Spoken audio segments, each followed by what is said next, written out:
es una protección que se da al reconocerse automáticamente este conjunto de saberes, prácticas, técnicas, costumbres. En segundo lugar, requiere que todo aquel que desea acceder a ese conocimiento tradicional se ponga en contacto directamente con las autoridades de pueblos indígenas y comunidades étnicas. Estás escuchando a Intangiblia, el podcast de Intangible Law, hablando claro sobre propiedad intelectual. Démosle la bienvenida a su host, Leticia Caminero. Hola y bienvenidos al episodio 9 de la segunda temporada. En esta oportunidad vamos a hablar sobre conocimientos tradicionales y cómo en Colombia existe una manera de protegerlos dentro de un tipo de propiedad intelectual especial. Vamos a conocer mucho más con nuestro invitado.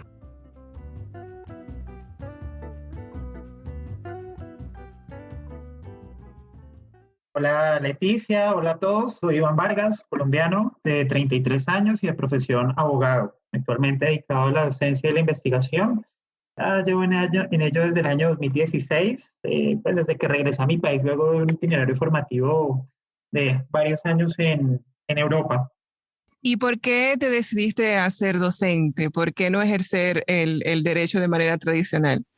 Bueno, en estos momentos hay que decir que yo creo que no solamente es un fenómeno en Colombia, sino en varios países. Hay una saturación de profesionales en derecho y es quizás allí en donde uno puede lograr aportar desde otras ópticas a la construcción de esta bella profesión y en donde pues definitivamente tuve la oportunidad de sacar a flote esa vocación que por parte de mi papá, por parte de mi mamá, tengo hacia la docencia y la investigación.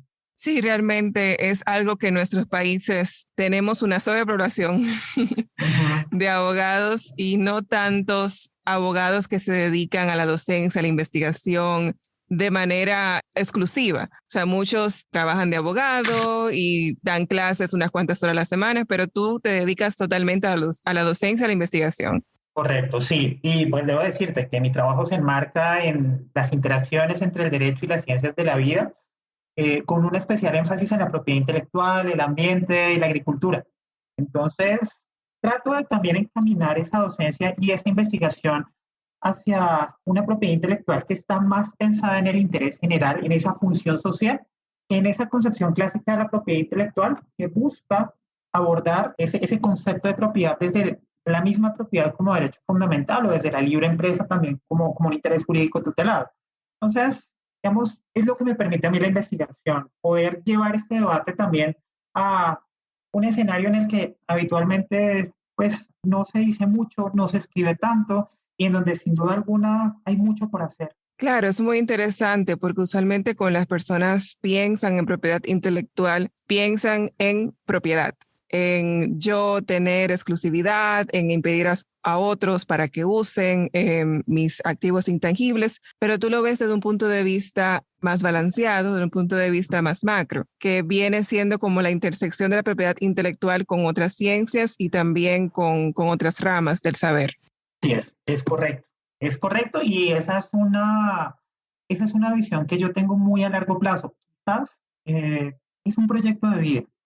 Y bueno, pues digamos en este escenario es donde he tenido la posibilidad de presentar a la comunidad académica, bueno, y en general a, a mis colegas y a todos aquellos que pues de alguna u otra manera se relacionan con estos temas, pues una serie de reflexiones que pues, nos ponen a pensar sobre ese redimensionamiento que tiene esta bella disciplina del saber jurídico que a ti y a mí nos une, Leticia, que es la propiedad intelectual.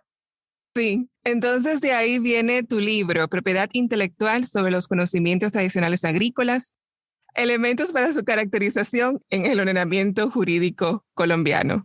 Y bueno, de hecho, originalmente tuve la oportunidad de presentar una primera aproximación crítica de la propiedad intelectual desde la óptica de las patentes sobre invenciones farmacéuticas. Hoy en día, pues que es un tema que ha logrado adquirir tanta trascendencia justamente por la necesidad de plantear el debate sobre la declaratoria del interés público para que en algunos países se libere el principio activo, la fórmula, de pues, las patentes contra este virus.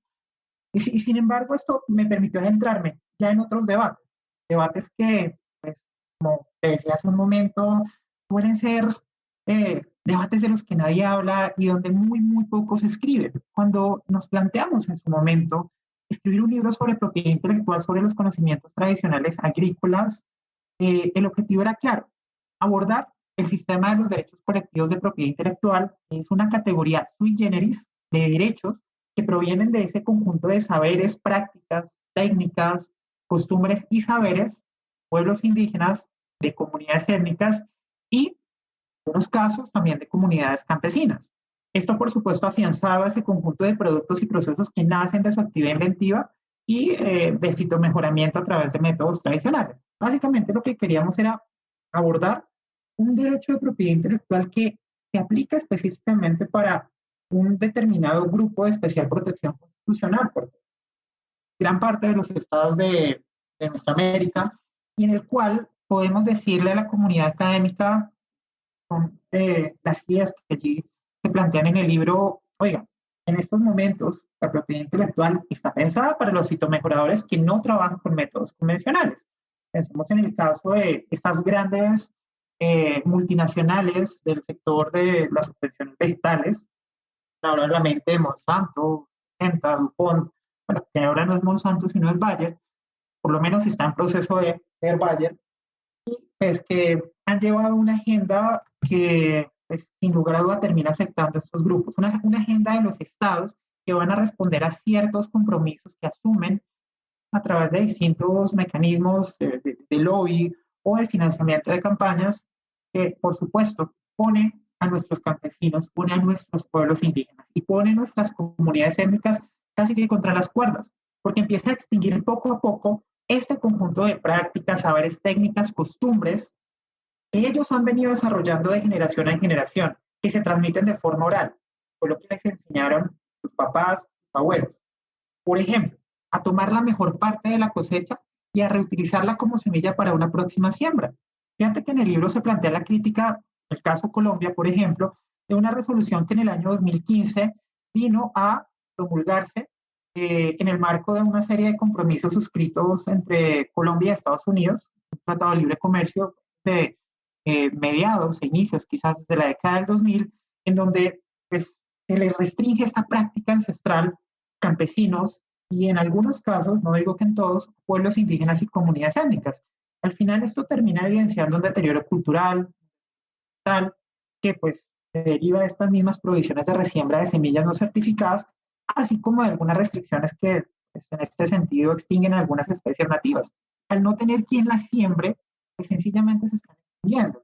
Entonces, en primer lugar, en el libro podemos encontrar esa visión. Fue lo que a nosotros nos inspiró a sentarnos a escribir sobre esta problemática y en segundo lugar también a trazar unos lineamientos que pueden ser un criterio orientador para que el día de mañana jueces, en calidad de garantes de los derechos colectivos de estas comunidades, de estos pueblos, puedan eventualmente basar sus decisiones.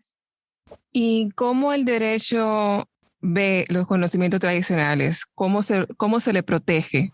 Bueno, es que fíjate que cuando empiezo a abordar el tema de conocimientos tradicionales, a partir de esta última pregunta que tú me haces, yo hago la aclaración que se trata de un sistema sui generis de propiedad intelectual. Pues hay un vacío en el cual pues muchos llegan y simplemente toman partido. Para definirlos, tenemos que empezar diciendo que los conocimientos tradicionales es ese conjunto de prácticas, técnicas, saberes, costumbres que provienen de pueblos indígenas. Colombia, como en general, muchos países de nuestra América son países en donde hay una alta concentración de pueblos indígenas que son reconocidos como tal, que cuentan con un instrumento internacional muy importante, que es el Convenio 169 de la OIT, con lo cual se van a regular desde el Convenio 169 de la OIT. ¿Cómo? Pues garantizando ese derecho que se tiene sobre ese conjunto de conocimientos tradicionales que están ligados íntimamente a su cosmovisión y que en tal sentido merecen una protección sui generis, una protección especial que no debe ser equiparable bajo ninguna circunstancia a los derechos de propiedad intelectual. ¿Por qué? Empecemos por el sustento legal, el convenio 169 de la OIT.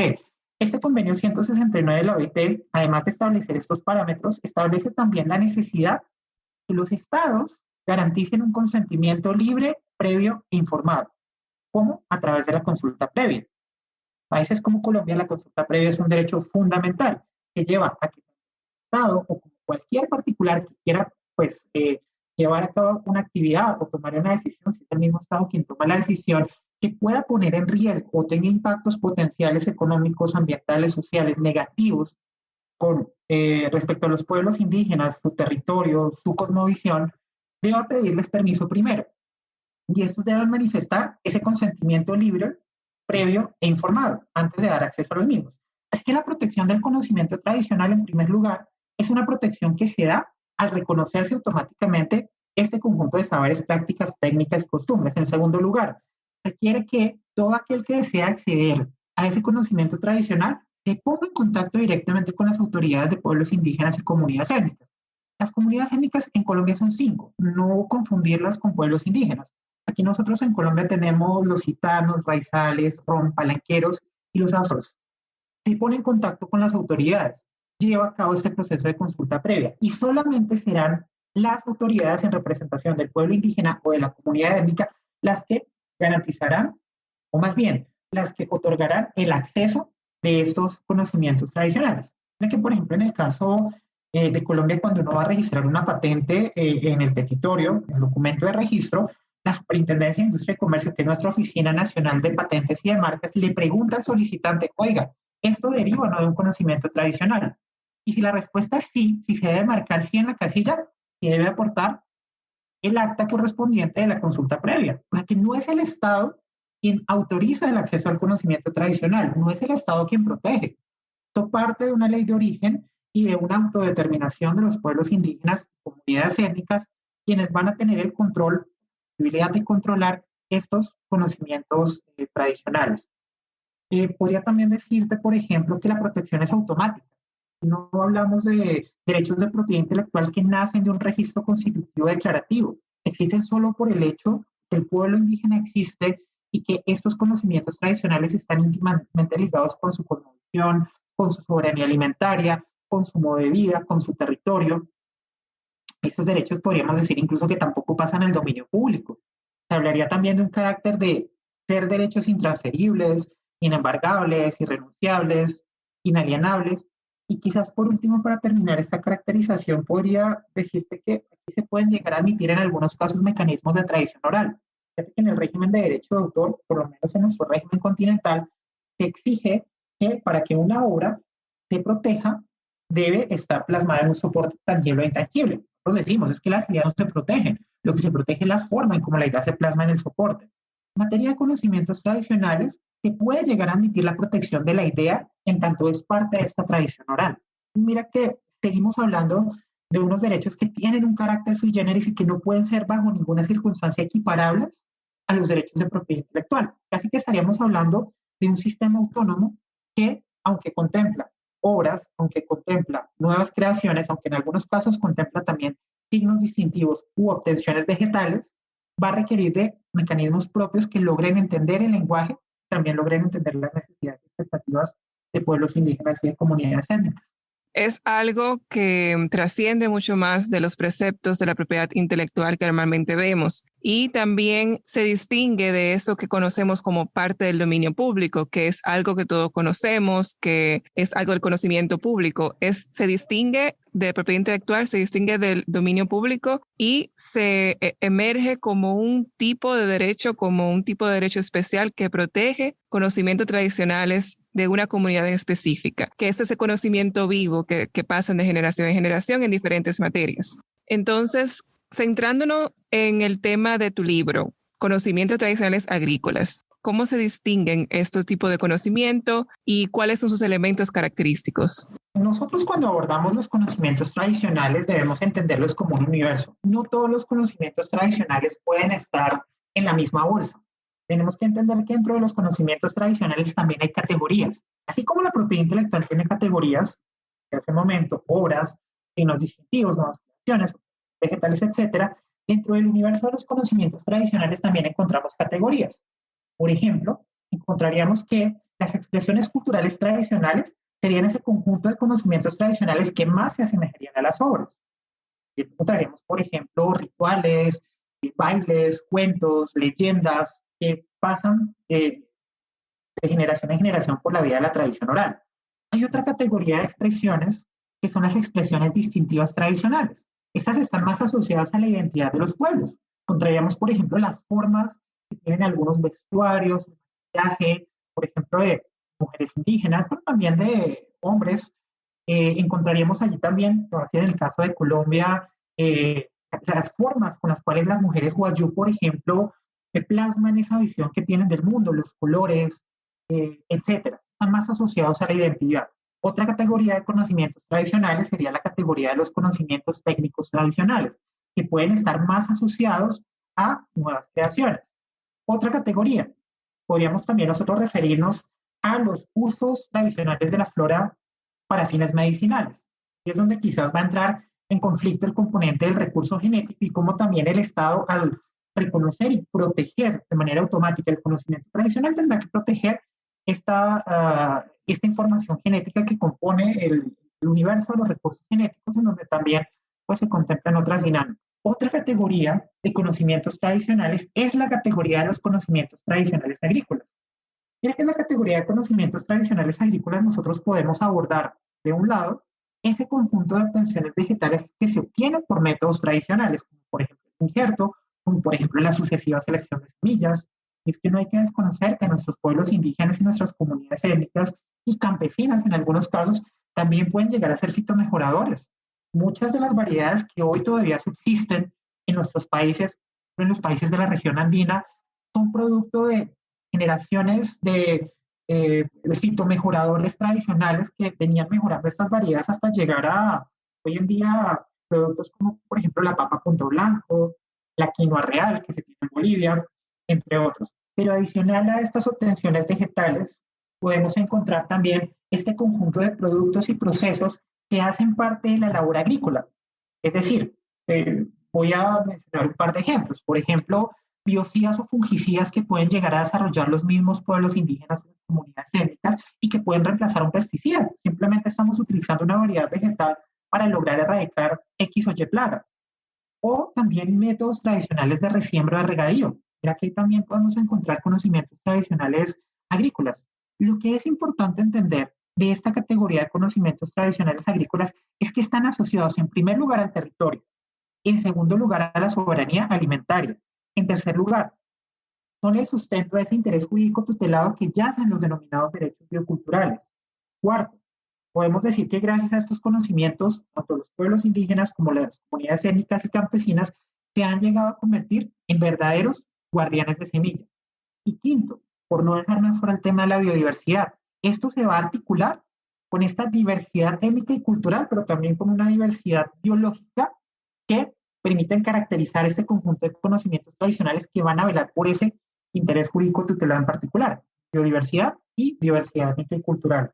Entonces, sí van a requerir de unas dinámicas que también entiendan el por qué existe esa íntima relación entre estos pueblos, estas comunidades y estos saberes, prácticas, técnicas, tradiciones y costumbres que son los conocimientos tradicionales agrícolas. Estás escuchando a Intangiblia, el podcast de Intangible Law, hablando claro sobre propiedad intelectual. Y en todo esto, cuéntanos del rol que juegan esas comunidades, los pueblos indígenas o las comunidades étnicas. ¿Qué rol juegan ellos en este tema de los conocimientos tradicionales? Bueno, ellos son guardianes. Partamos de ahí. Gracias a ese rol que tienen como guardianes de semillas, como guardianes de prácticas, de costumbres y de técnicas, es que hoy en día nosotros podemos todavía contar con ciertas variedades que no se han extinguido, variedades que todavía se siguen sembrando. Gracias a ese rol que ellos también han tenido como guardianes de esta diversidad étnica y cultural, que todavía podemos nosotros acceder a una riqueza, a una variedad cultural impresionante en nuestros países, y que sin lugar a duda merece una protección especial por parte del Estado. Y ya no pensamos por otra parte en el rol respecto a el acceso al conocimiento tradicional, hay que referirnos a que el rol primordial es el otorgamiento del permiso a través de un proceso de consulta previa, garantizando que haya un consentimiento libre, previo e informado. ejemplo, llegas el día de mañana a una universidad, llegas el día de mañana a un laboratorio o una empresa fitomejoradora y quisiera acceder a un conocimiento tradicional agrícola en específico, pues va a tener que contactarse con la autoridad representativa de este pueblo indígena y solicitar el respectivo permiso a través del proceso de consulta previa. Entonces ellos también tienen ese rol, el rol de por lo menos velar que al garantizarse el acceso no exista luego un deterioro, una erosión cultural, también una erosión biológica. Entonces, ellos lo generan como comunidad en general, lo mantienen, lo protegen y también tienen el derecho de beneficiarse en caso de que se use y se explote. Por supuesto. Y ahí hablaríamos entonces de la distribución justa y equitativa de beneficios. Sin lugar a duda, esto hace parte también de su rol. Ellos también deben velar, pero no solos. Esto debe hacerse en conjunto con el Estado, porque debe ser una política de Estado. Porque estos beneficios que derivan de la explotación económica de los conocimientos tradicionales, en general, hablar de los tradicionales agrícolas, también tengan una repercusión en la comunidad, que ellos puedan beneficiarse, no solamente en lo económico, sino también que pueda existir ese justo reconocimiento. Yo sé que aquí podría caer de pronto en un error al hablar de un derecho moral de paternidad.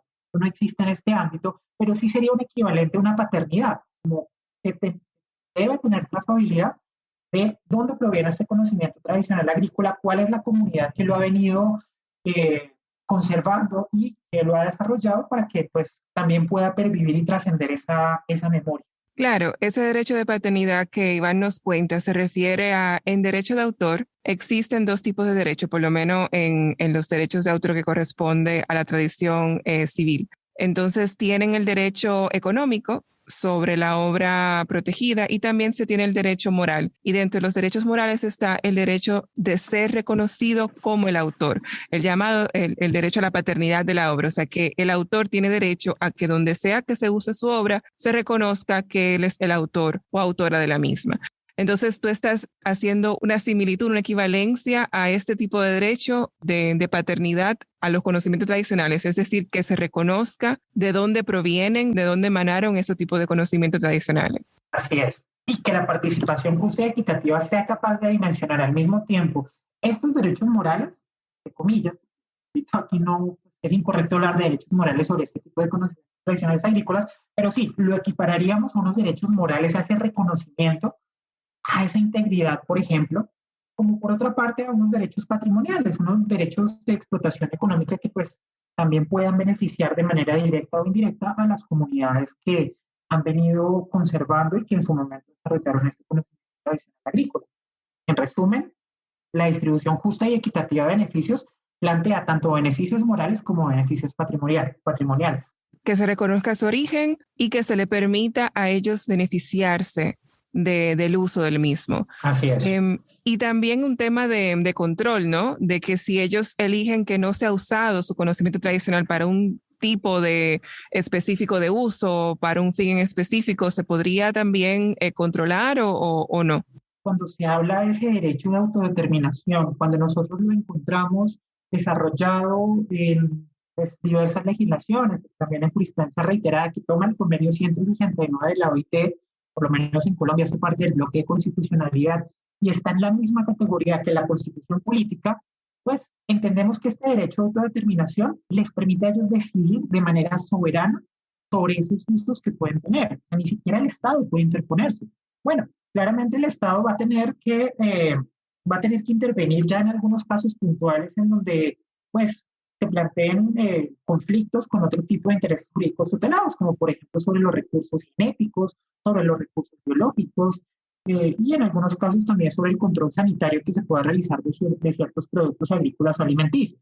Pero salvo esos casos puntuales, el control es absoluto, es soberano de los mismos pueblos indígenas y de las comunidades étnicas, en tanto a ellos se les reconoce ese derecho de libre autodeterminación, ese derecho a decidir de manera soberana sobre su territorio, sobre su cosmovisión, sobre su modo de vida y sobre sus costumbres. Claro, libre de imposiciones arbitrarias. Así es, sí.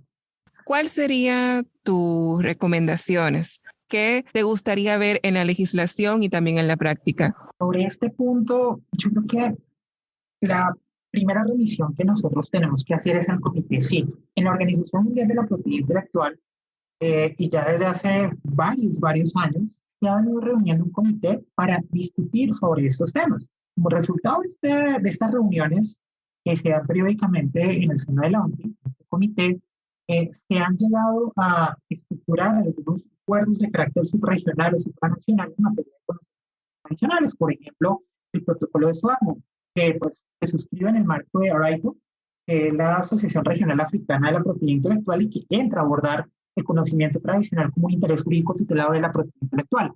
Aún en países como los nuestros, y ya hablamos también en el mismo escenario supranacional, Comunidad Andina, CARICOM o el SICA, el Sistema de Integración Centroamericano, pues aún falta un debate largo que hace, aún todavía no hay compromisos, podríamos incluso decir con falta la voluntad de nuestros representantes para entrar a abordar de una manera más certera la protección de los conocimientos tradicionales en los regímenes, por ejemplo, en el caso del régimen de propiedad industrial con la decisión 486 del 2000 o de derecho de autor con la decisión 351 del 93. Aquí por lo menos se plantea una crítica sobre la necesidad también de entrar a abordar de manera simultánea la protección de esta otra modalidad de propiedad intelectual, justamente porque como parte de ese bien común regional que la comunidad andina ha logrado ganar a raíz de la alta concentración de pueblos indígenas y de comunidades étnicas, aún no se ha logrado abordar, diríamos, con efectividad esas necesidades y expectativas que los pueblos indígenas y comunidades étnicas están depositando en el marco de un contrato social con los Estados miembros. Entonces, sí, tenemos unas discusiones de un comité, que es el Comité SIC de la OMPI, que nos aportan a nosotros valiosos elementos de debate. Faltan normas. Esto no se ha logrado todavía regular con mecanismos de acceso que por lo menos le muestren a aquellos que quieren acceder a una ruta de acceso para el conocimiento tradicional. Por ejemplo, se necesitan protocolos de consulta previa, porque es que a veces ni siquiera los mismos pueblos indígenas logran dimensionar la importancia que tienen estos conocimientos tradicionales de cara también a poder obtener otro tipo de ingresos o poder también hacer perpetuo su legado. Muestra de ello, nosotros la encontramos en la posición de algunas autoridades indígenas y de algunos estados miembros de la OMPI en entrar, por ejemplo, a crear mecanismos de registro de conocimientos tradicionales. Que sobre esto hay dos posiciones encontradas. Posiciones encontradas de un sector que dice que no, que a ellos no se les tiene por qué categorizar desde una visión occidentalizada la propiedad intelectual y por lo tanto crear categorías de conocimientos tradicionales, sino que deberían seguir haciendo parte de esa cosmovisión que aún para nosotros como sociedad occidentalizada nos cuesta entender. Por otra parte, hay otra postura que habla de la necesidad de entrar a registrar, a contar con catálogos de registro, pero también caracterización de conocimientos tradicionales, porque es que de esta manera lo que se va a evitar es, por ejemplo, que haya biopiratería o piratería cultural. Estamos hablando de empresas, de multinacionales que se llegan a aprovechar de ese tipo de conocimientos tradicionales y para su beneficio, pues simplemente están asumiendo que como vienen de pueblos indígenas o de comunidades étnicas son del dominio público. Entonces ahí hay dificultades que de entrada se tienen que llegar a abordar y que haría parte de una serie de recomendaciones para un futuro manejo de este tipo de conocimientos tradicionales. Vale la pena aquí también aclarar que se debe definir cuál debe ser el papel de los mecanismos de tradición oral, porque se tiene que tener una trazabilidad de un conocimiento tradicional que en algún momento puede llegar a aparecer. Recalcar el papel fundamental que han tenido organismos como por ejemplo, bueno, hablemos en el caso de Colombia del Instituto de Recursos Biológicos Alexander von Humboldt, el mismo Ministerio del Interior, que a través de una dirección de asuntos de pueblos indígenas logran por lo menos trazar un camino inicial para abordar en un futuro este tema. Pero sin embargo, todavía hay un largo debate que se tiene que dar. Y lo más importante, yo diría, que empecemos sobre todo nosotros como sociedad a entender que estos mecanismos, que esos conocimientos tradicionales agrícolas y en general el conocimiento tradicional no porque exista y sea de un pueblo indígena o una comunidad étnica, es de dominio público, que tiene un carácter intransferible, de inembargable, de irrenunciable, de inalienable, que le van a pertenecer siempre a esos pueblos indígenas y a esas comunidades étnicas, que para su acceso se requiere de un proceso de consulta previa, un derecho fundamental que se tiene que garantizar a capa y espada. y que si no se obtiene ese proceso, si no se obtiene la consulta previa, ese permiso, pues de manera autónoma y soberana el pueblo indígena o la comunidad étnica está manifestando el no querer dar acceso a un conocimiento tradicional porque es autónomo y es soberano.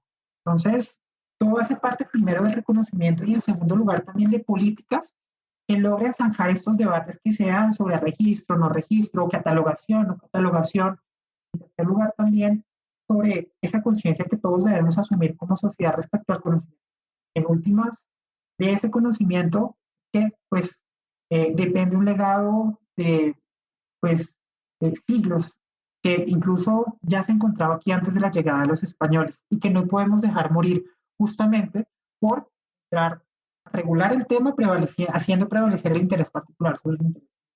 Claro, porque las formas varían de si se hace el registro, el catálogo, pero el fundamento, el fondo es proteger este tipo de conocimiento y proteger a las comunidades de donde emanan este tipo de conocimiento. ¿Tienes en la mente algún caso en el cual se haya hecho un buen manejo de conocimientos tradicionales para beneficio de la comunidad y para beneficio de las personas que intervinieron en esto? ¿Tienes algún ejemplo en mente? Un ejemplo en el cual el Estado asume una posición que se le critica, es una posición paternalista. Nosotros eh, hacemos un análisis desde la visión de la Escuela de la Economía Austriaca que habla de un Estado que no interviene, de un Estado que deja hacer al mercado, pues vamos a plantear una crítica de modelos paternalistas, pero es que a veces se necesita que el Estado intervenga. Este es un caso de éxito, lo tuvimos aquí hace ya varios años con la comunidad Wayuu. Los Wayuu son un pueblo indígena originario del norte de Colombia, departamento de La Guajira. Se estaba evidenciando una erosión cultural por un acceso que no estaba garantizando una participación justa y equitativa de beneficios, tanto de expresiones culturales tradicionales como de expresiones distintivas tradicionales. Explico.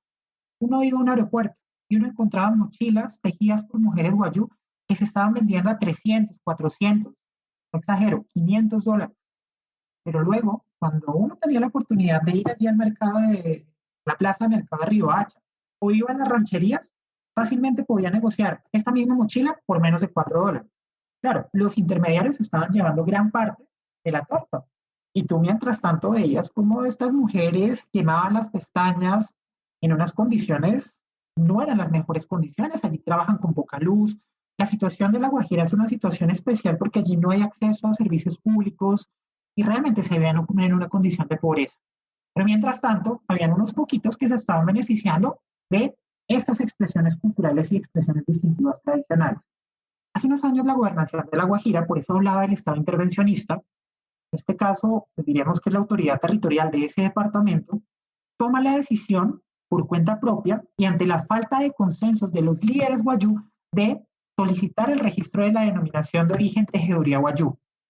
A partir de ese momento cambia el contexto y a partir de ese momento por lo menos se cuenta con un mecanismo que les permite tanto a estos pueblos indígenas como a la misma gobernación lograr intervenir exitosamente en algunos casos de piratería cultural de este tipo de conocimientos tradicionales. Y bueno, si bien al día de hoy todavía se están pensando mecanismos para lograr esta justa y equitativa distribución de beneficios sobre todos los productos que derivan de la tejiduría Wayuu, lo cierto es que por lo menos el tema se ha atacado de raíz. Por allí aparece Artesanías de Colombia, también con algunas campañas que logran revitalizar el trabajo de la mujer Wayuu y pues se logran equiparar las cargas pues poco a poco. No digo que ya se vea una solución definitiva en el corto o mediano plazo, pero por lo menos allí sí se ve la necesidad de contar también con un Estado que sea capaz de buscar mecanismos dentro de la propiedad intelectual, porque fíjate que denominación de origen no hace parte del universo de los conocimientos tradicionales, pero no obstante es un mecanismo que la propiedad intelectual contempla para la protección de algunos productos que derivan de una procedencia geográfica en donde hay un componente humano allí asociado, un componente muy importante. Entonces, este puede ser un caso de éxito que, bueno, de hecho dio lugar para un artículo que está próximo a salir y en donde logramos pues identificar cuál había sido el papel de la gobernación de La Guajira, pero también cómo actores, por ejemplo, desde la academia, tenemos por allá la Fundación FUCAI, la Universidad Javeriana, logran también aportar estrategias de comercio justo, generando una conciencia, educando a las mujeres de que, hombre, hay un comercio justo, o sea, usted le dedica tanto tiempo a esto y esto se está vendiendo a esto, lo mínimo que usted debería recibir es esto. Entonces, podemos encontrar allí en la comunidad un caso de éxito que pues vale la pena seguir estudiando.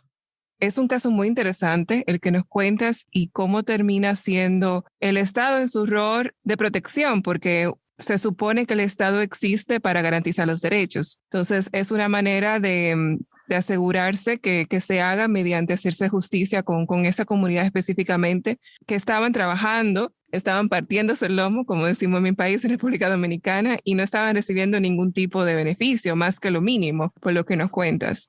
Es una buena historia porque nos demuestra qué se puede lograr con voluntad política, con voluntad de hacer las cosas bien. Correcto. Y ahí volvemos al punto. Nosotros como sociedad necesitamos empezar a asumir una conciencia y darle el valor que requieren este tipo de conocimientos, porque de ello no solamente va a depender la subsistencia, la soberanía puntual de los conocimientos paisajes agrícolas, la soberanía alimentaria de pueblos indígenas y de comunidades étnicas, sino en general ese legado que nosotros tenemos en América como americanos. Es una identidad que a nosotros nos va a quedar desde allá la época de Don Francisco de Miranda, cuando empezaba a plantear una visión que se empezaba a separar del modelo monárquico español. Entonces, esta es una identidad que se construye y se estructura también desde este conjunto de prácticas, desde este conjunto de saberes, desde este conjunto de técnicas y de costumbres de nuestros pueblos.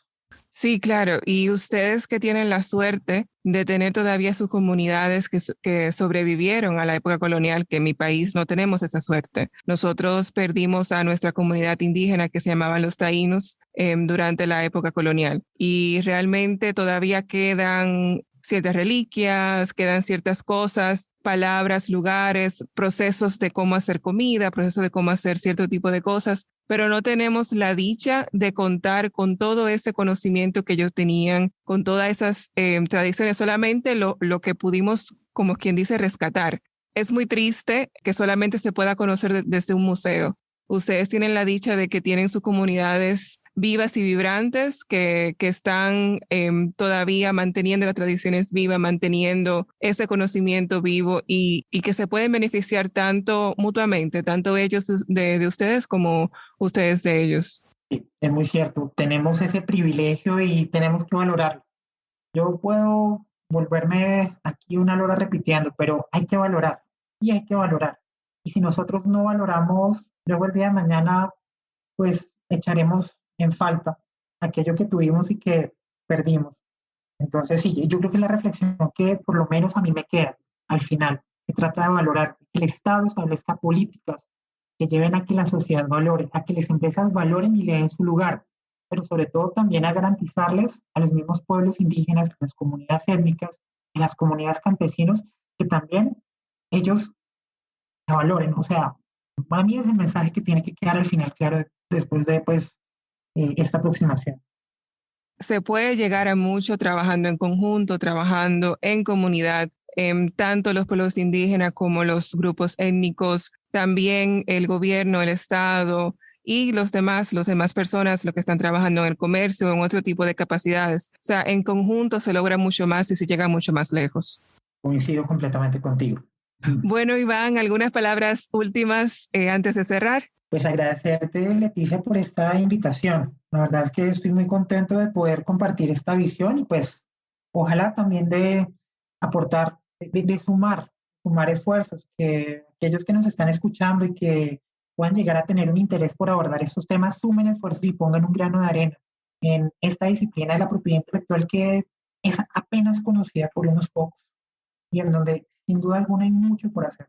Sí, Iván, muchas gracias. El placer es todo mío de escucharte hablar sobre este tema que es tan interesante y efectivamente muy poco conocido. Entonces, tu libro, Propiedad Intelectual sobre los conocimientos tradicionales agrícolas, elementos para su caracterización en el ordenamiento jurídico colombiano, que veo que también fue escrito, aparte de nuestro invitado Iván, también colaboraron Gloria Amparo Rodríguez y Heidi Pluvenklank.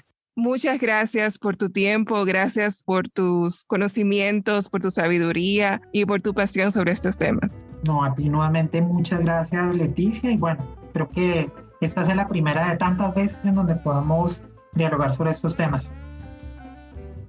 Y así llegamos al final de nuestro episodio. Nos vemos el próximo martes, donde hablaremos con un nuevo invitado o invitada y sobre un nuevo tema de propiedad intelectual. Saludos desde Washington, D.C. Gracias por escuchar a Intangiblia, el podcast de Intangible Law, hablando claro sobre propiedad intelectual. ¿Te gustó lo que hablamos hoy? Por favor, compártelo con tu red. ¿Quieres aprender más sobre la propiedad intelectual? Suscríbete ahora en tu reproductor de podcast favorito. Síguenos en Instagram, Facebook, LinkedIn y Twitter. Visita nuestro sitio web www.intangiblia.com. Derecho de autor Leticia Caminero 2020. Todos los derechos reservados. Este podcast se proporciona solo con fines informativos y no debe considerarse como un consejo u opinión legal.